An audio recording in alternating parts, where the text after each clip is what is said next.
Imagine that everything you have is taken from you. Not just your possessions, your clothes, your money, your home. Not just your freedom. Not just your family. Imagine that your name is taken and replaced with a number. Your profession is taken. Your reputation is taken. Your health is systematically undermined. Your loved ones are killed. Your manuscripts are destroyed. You are surrounded, at every moment, by the possibility of your own death. What would you have left? This was not, for Viktor Frankl, a thought experiment. It was the reality of 3 years in the Nazi concentration camps. And what he found in that reality, what persisted when everything else was stripped away, became the foundation of everything he ever taught. What persisted, he discovered, was not hope in any ordinary sense. Not the optimistic expectation that things would improve. In the camps, that kind of hope was often lethal. Men who fixed their hope on a specific date of liberation, who told themselves they would certainly be free by Christmas, by Easter, by a specific milestone, often died when the date passed and liberation had not come. Their hope had been attached to an external outcome, and when the outcome failed, the hope collapsed, and with it the will to continue. What persisted, rather, was the orientation of the inner life towards something that was not dependent on external outcomes. Frankl organized his experience around 3 specific anchors. The first was his wife, her face, her voice, her presence in his memory and his imagination, which he maintained with an attention so intense that she felt genuinely real to him even in her absence. He held on to her not with the grip of desperation but with the tenderness of genuine love, the love that sees the person in their unique being and does not require their physical presence to remain real. The second anchor was his work. Even in the camps, where the manuscript of his first book had been destroyed, he continued to reconstruct it mentally. He scrawled notes on scraps of paper when he could find them. He rehearsed arguments in his mind during long marches. The unfinished book was a demand, something the world still needed from him, something only he could give, and that demand kept him oriented toward a future worth reaching. The third anchor was meaning itself, the commitment to making something of what he was experiencing.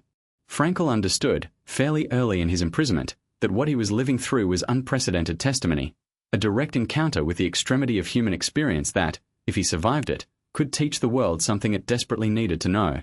This realization did not make the suffering less terrible, but it gave it a frame within which the terrible had value, the value of evidence, of witness, of the hard-won knowledge that could only be purchased at this price. After liberation, Frankl spent 9 days writing what became man's search for meaning, dictating it almost continuously, driven by the urgency of a person who has been entrusted with something important and must deliver it before the vitality of the experience fades. The book, written at this pace from inside the experience, carries a quality of directness and authority that no amount of subsequent revision could have added. It became one of the most widely read books of the 20th century. What Frankl's experience demonstrates is something that both inspires and unsettles. It inspires because it shows that the human capacity for meaning is genuinely indestructible, that even under conditions designed to abolish it entirely, some human beings find a way to hold on to something worth living for. It unsettles because it makes demands. If Frankl could find meaning in Auschwitz, then the difficulties of ordinary life, however real, cannot serve as a permanent excuse for the failure to find it. His testimony is, implicitly, a challenge. What is your Auschwitz? And what, within it, are you holding on to as your reason to continue? The answer will be different for every person. Frankl was not prescribing a specific meaning. He was demonstrating a universal possibility. The possibility is this: no matter how much has been taken, the capacity to orient your inner life towards something that matters has not been taken. It is the last freedom. And it is enough. Frankl's testimony does not minimize the reality of loss. He lost everything, and he said so with the directness of a man who had no interest in making his experience more palatable than it was. But he also testified, with equal directness, that the capacity to find meaning persisted through the loss of everything else.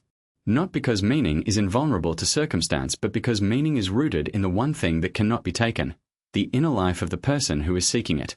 That inner life can be diminished, wounded, and exhausted. It can come very close to giving out altogether. But as long as the person is conscious and capable of choice, however constrained, the possibility of meaning persists. Frankl proved this not in theory but in fact. The proof stands. Subscribe to The Psychology of Viktor Frankl to explore more of his timeless ideas.